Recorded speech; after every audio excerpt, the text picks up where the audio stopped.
Kalau batu, ya batunya pastinya tidak runcing. Kalau batu yang masih ringan itu ya bisa dipertimbangkan. Setelah punggung pasien datar, rata, selanjutnya kita bebaskan pakaian pasien. Bebaskan, bukan bersihkan. Bebaskan itu maksudnya dibuka pakaiannya, laki-laki perempuan tetap dibuka. Karena nanti bahayanya kalau misalnya perempuan privasi gimana? Kita tetap harus cek, bebaskan bagian dada pasien. Seandainya, apakah teman-teman tahu kalau tidak dibuka pakaiannya, ada ternyata kalung bandulnya besar segede biji apa gitu ada di sini, kita RJP kok ini ada keras gitu, ya malah ketekan ya kan, ketekan yang ada malah masuk menusuk apa tulang bagian torak, bahaya itu, nanti malah membuat trauma. Belum lagi misalnya bandulnya ada runcing-runcingnya, wah tambah bahaya. Oleh karena itu bebaskan. Di mana posisi kita? Posisi kita tuh di sebelah kiri pasien, mendekati dengan jantung pasien, jantung sebelah kiri ya. Nah, maka kita harusnya sebelah sini. Tapi kalau tidak memungkinkan ketika di lapangan, tidak masalah sebelah kanan pasien. Karena saat ini saya memperagakan sebagaimana SOP, saya harus di sebelah kiri pasien. Pasien saya putar.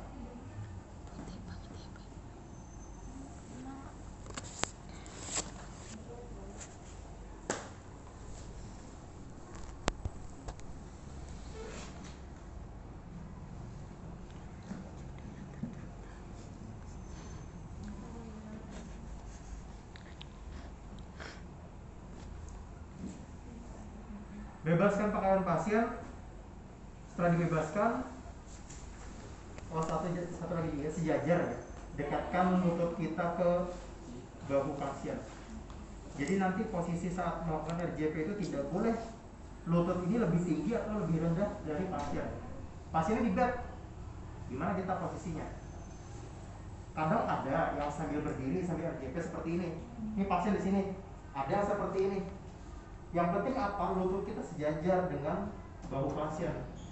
Ternyata bahu pasien segini, lututnya di sini, nggak bisa dong kita gini. Kita butuh tambahan tangga. Nah, minta apa? Ada tangga, naik tangga, terus kita lakukan RJP. Kalau tidak memungkinkan juga, maka kita naik. Misalnya ini bed, maaf nih. Misalnya ini bed, kita naik. Nih, seperti ini. Gitu ya.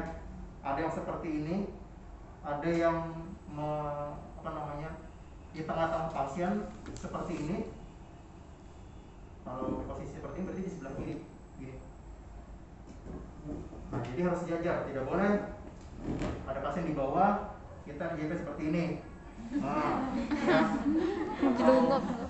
Ya tadi kalau pasien ketinggian gimana gitu ya, harus sejajar. Oke, jelas? Jelas. Buka fungsi tisu itu, buka, bebaskan. Kalau ada kotoran, ada batu-batu, misalnya habis pasien jatuh, ada kerikil-kerikil, dibebaskan, dibersihkan. Bebaskan dulu pakaiannya, dibersihkan dadanya dan mulutnya, mulut dan hidung, karena kita akan memberikan airway pada area mulut hidung. Pemberian nafas itu ada 5, bisa mouth to mouth, lanjut mouth to barrier. Barrier itu adalah plastik yang kita tempelkan di muka pasien, hanya bagian mulut yang ada filternya. Jadi nanti kita beri nafas di bagian filternya. Jadi mouth to barrier, mouth to barrier, mouth to nose, mulutnya rusak, tidak memungkinkan kita berikan pernafasan di mulut, maka mouth to nose, tutup mulutnya, hidungnya kita tiup. Mouth to barrier, mouth to nose. Ini mouth to stoma. Stoma itu adalah bagian lubang di tenggorokan, atau misalnya pasien ada kripotiroid, tracheostomy, ada bolongannya di leher, maka kita beri nafas di bagian leher pasien. Memberikan nafas, mulut hidung tutup, kita beri nafas di leher pasien. Mouth to stoma. Terakhir adalah menggunakan BVM, back valve mask, atau kita sering menyebutnya, ini bahasa di rumah sakit itu banyak yang menyebutnya adalah Ambubek. Ambubek itu nama merek. Ambubek.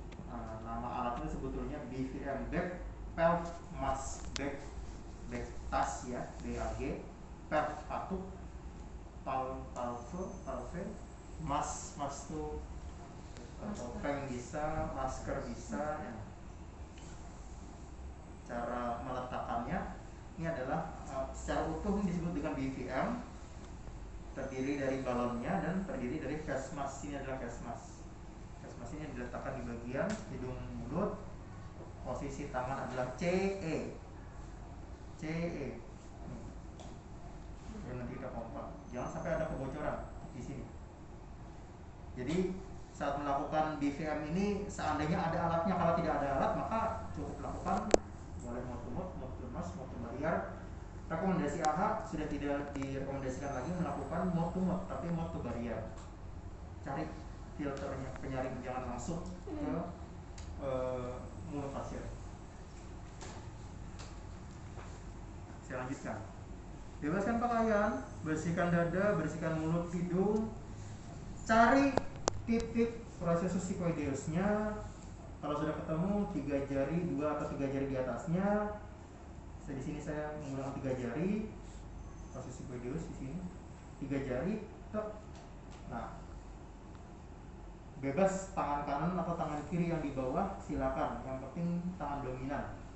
Kalau saya enaknya seperti ini, tangan kiri di bawah, tangan kanan di atas. Punggung, telapak tangan diletakkan di titik jari ketiga di atas tadi. Kita lakukan kompresi. Nah, kompresi posisi harus tegak lurus. Nih, lurus, tidak boleh seperti ini, tidak boleh seperti ini, tapi gini. Nah, dijatuhkan punggungnya, dijatuhkan. Paham ya? Kalau sudah, kompresi ini kita berikan sebanyak 30 kali. 30 kali kompresi dengan kecepatan 100 sampai 120 kali per menit. Artinya dalam 1 detik harus terpompa 2 kali. Setiap 1 detik pompanya 2 kali. Artinya kecepatannya bisa seperti ini. Terus saya mulai ada JP 1, 2, 3, 4, 5. Nah, seperti itu cepatnya. 1 detik 2 kompresi. Gitu. Biar mencapai angka 100 sampai 120 kali per menit. Jelas ya, paham ya? Kalau ditanya berapa kali kompresinya, berapa tadi? 30. Kecepatannya 100 sampai 120 kali per menit. Tepat sekali. Kita kompresi 3 jari. Bukan titik di tengah, pas di tengahnya bukan, tapi cenderung ke bagian dada sebelah kiri. Kompresi 30. Selesai 30. Lanjut, ini sudah masuk ke bagian, ini masih sirkulasi ya. Cek nadi, tidak ada nadi, kita kompresi, masih sirkulasi. Kompresi bagian sirkulasi CAB. Nah, baru kita masuk ke A. Airway, jalan nafas. Yang pertama kita lakukan pada airway adalah bebaskan jalan nafas dengan cara head till chin lift. Head till chin ini namanya ekstensikan kepala. Jadi kalau ditanya bagaimana cara mengekstensikan kepala, bisa dengan head till chin lift atau dengan jaw thrust. Jaw thrust itu seperti ini. Tapi untuk saat ini teman-teman yang saya sampaikan adalah cukup head till chin lift. Head till chin lift. Clear ya di sini ya. Head till chin lift. Selanjutnya cross finger. Sarang yo ya. Cross finger. Giginya kita ambil ujung jari kita sentuh. Jadi ini gigi. Ada gini, ini gigi. Kita masukkan jari kita seperti ini. Nah, kayak gini ya. Set. Ini sarang yo-nya hiper nih. Lebih. Cross finger, cross X finger, lalu finger swab. Nah, setelah di cross finger swab, agar memastikan tidak ada sumbatan pada jalan nafas pasien. Bisa saja lidah jatuh. Nah, teman-teman tahu kalau disebut lidah jatuh itu seperti apa gambarannya? Belum? Apakah ujung lidah kebalik ke belakang itu? Nah, lidah jatuh itu maksudnya seperti ini. Lidah kita itu normalnya secara anatomi itu seperti ini besarnya. Nah, Jadi yang ujung, kalau kita melek, ujung itu yang ini nih. Sebetulnya bentuk lidah tuh segini nih, segini. Nah, jadi di bawah lidah tuh sebesar gini nih. Di belakang sini ada saluran pernapasan, nasofaring, faring. Jadi yang masuk lidah jatuh itu adalah seperti ini. Tek, nah menutup. Misal, anggap ini lidah ya, ujung lidah, terus ini badan lidahnya. Ini adalah saluran tenggorokan. Bisa tenggorokan, bisa untuk pencernaan, bisa pernafasan. Lidah jatuh itu adalah seperti ini. Nah, jadi badan ini yang menutup jalan nafas, bukan ujung lidah kebalik ke belakang gini. Nah, bukan gitu maksudnya lidah jatuh. Saya ada gambarnya di HP ada nih. Nantilah saya cek. Itu lidah jatuh. Cross finger swab sudah selesai. Lanjut. Setelah cross finger swab, barulah kita beri pernafasan. Sudah masuk ke CAB, breathing, nafas. Kalau kita mau mouth to mouth, berarti tutup hidung, langsung berikan pernapasan sebanyak 2 kali. Caranya seperti ini.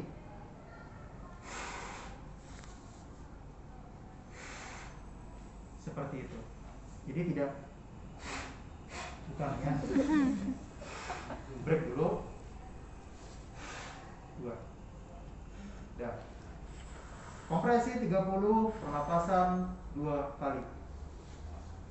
Sampai sini disebut dengan 1 siklus. 1 siklus. Lakukan 5 siklus. Ya, berarti 30 kali pernapasan 2, 30 kali kompresi, 2 nafas sebanyak 5 kali. 5 siklus. RJP kita lakukan kompresi 30, ventilasi 2 kali sebanyak 5 siklus. Selesai 5 siklus, baru kita evaluasi. Kalau teman-teman dengar kata evaluasi, evaluasi itu selalu nadi. Kalau nadi ada, baru nafas. Itu evaluasi. Evaluasi pasien, evaluasi korban, cek nadi korotis, tidak ada nadi. Oke, kembali kompresi. 30 kali kompresi, 2 ventilasi, 5 siklus. 1, 2, 3, 30. Kalau kali pertama, ekstensikan dengan head till chin lift, cross finger swab, nafas 2 kali. Oke, lanjut. Kompresi pertama, siklus pertama, lanjut. Siklus kedua, 30. Tidak perlu cross finger swab, cukup di awal saja. Langsung ekstensikan, nafas 2 kali, lanjut. Siklus ketiga, siklus kelima, kompresi 30, ekstensikan, nafas 2 kali. Sudah sampai 5 siklus. Evaluasi, cek nadi pasien. Ada nadi, cek nafas pasien. Belum ada nafas. Nah, kalau belum ada nafas, maka berikan pernafasan. Cara berikan pernapasan, ada pertanyaan seperti ini. Bagaimana kalau sebelum pasien 5 siklus sudah teraba nadinya atau ada pernapasan? Kalau memang ada nadi, tetap kita lakukan terus RJP 30 kompresi dan 2 ventilasi sebanyak sampai 5 siklus selesai. Kalaupun ada nadi pasien, itu kita hiraukan. Maksudnya hiraukan adalah kita persepsikan bahwa nadi tersebut masih lemah. Kecuali saat kita RJP, pasien malah mengelak, langsung menggunakan anggota gerak tangan, menggeser menggeser tangan kita yang ingin melakukan kompresi. Nah, itu baru pasien sudah kuat. Kalau sudah seperti itu, posisi mantap aja. Posisi mantap itu mirip, nanti saya peragakan posisi mantap.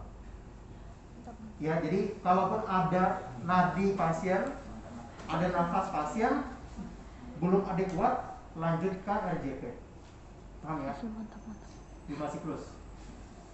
Oke, selesai 5 siklus, ada nadi, belum ada nafas, maka lakukan seperti ini.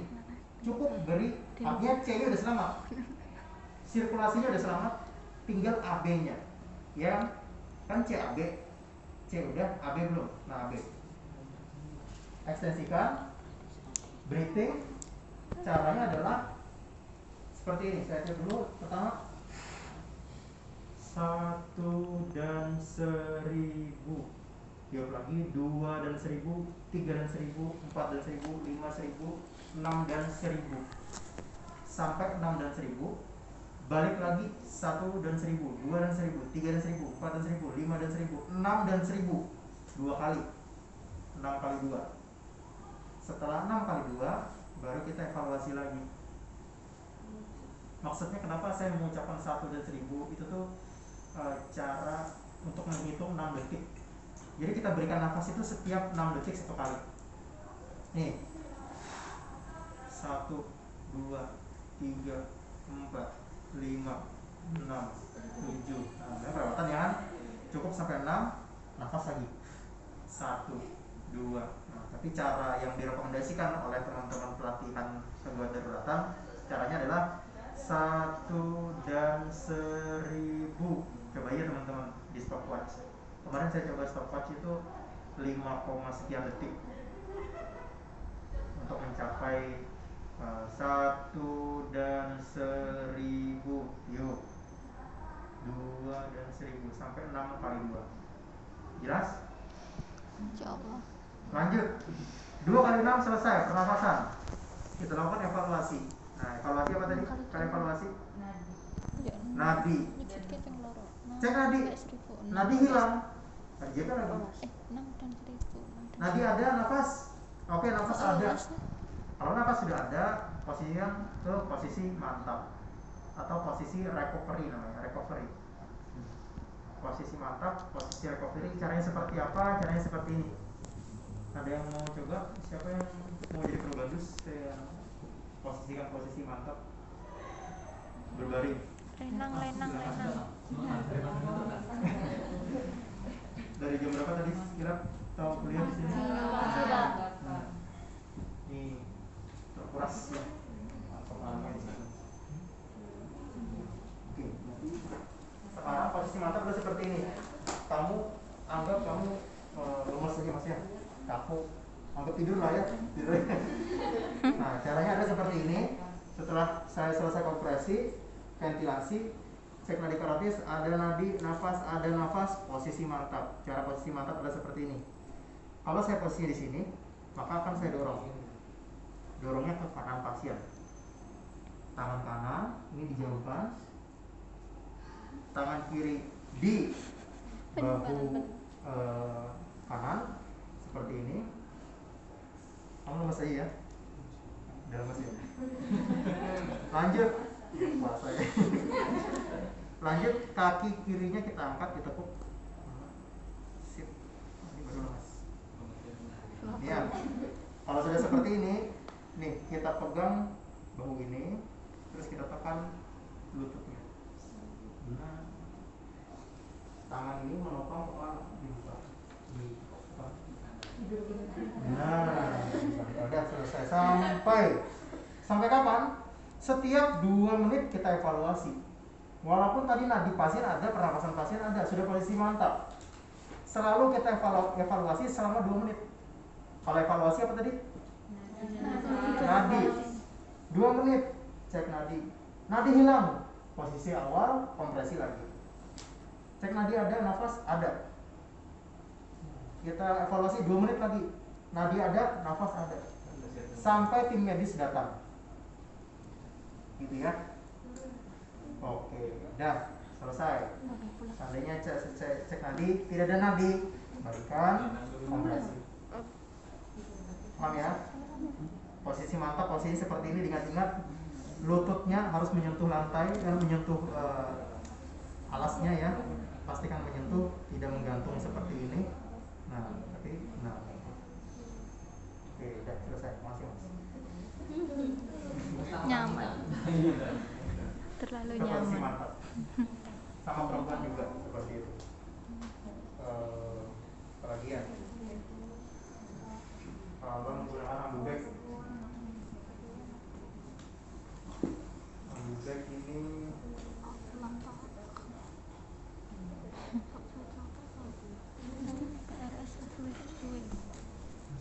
KRS KSR. Ini lepas.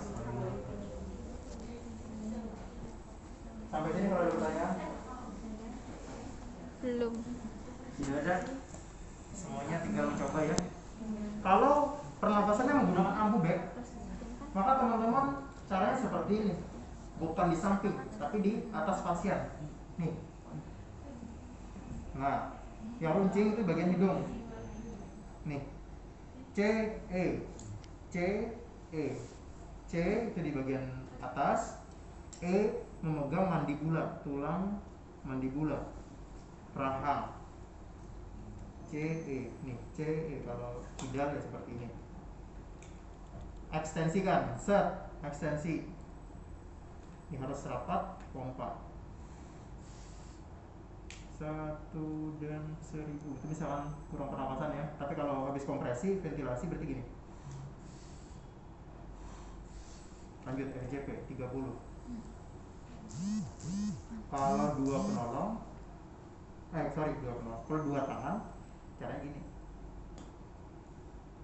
Nah, ini ada penolong nanti yang melakukan pompa. Ini 2 tangan, ini sama CE ekstensi, selalu ekstensikan, diangkat. Karena kalau menepuk seperti ini, dia jalan nafasnya tertutup, sehingga nafas yang kita tiup tidak masuk ke paru, hanya sampai di area mulut. Yang ada pipinya cuma ngembung biasa. Ini CE. Ada yang caranya seperti ini, ada yang caranya gini. 2 teknik kalau menggunakan 2 tangan. Yang sering saya lakukan CE seperti ini. Kalau pasien nih dibius, di cup, nah caranya gini nih. 1 jam gini terus. Jadi teman-teman pegal sendiri. Jadi yang dilatih itu ada bagian sini ngapaknya. Ini kalau menggunakan ambu bag. Kalau anak tadi ya, kalau anak kompresi, maka kompresinya adalah 1 tangan sama 3 jari.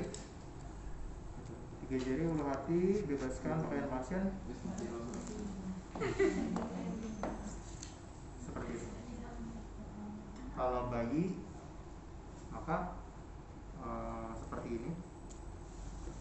Kalau tekan 1 tangan, kalau 2 tangan seperti ini. Kecepatannya sama. 100 sampai 120 kali per menit. Kedalamannya 1,5 inci. Kalau kita memompa atau kompresi, selalu pastikan dada pasien kembali ke posisi awal dulu. Jangan sampai dada pasien belum mengembang maksimal, udah langsung dipompa kayak gini nih. Nah nih, dadanya belum maksimal ke atas, udah kita pompa. Dan jangan juga kita pompa gini nih. Nah, ini nih, ini mantul ya, mantap. Nah, jangan sampai lepas. Jadi harus tetap di atas permukaan kulit pasien. Gitu. Nah, selesai. Ada yang mau nyoba sebagai latihan pertama, atau saya ulang?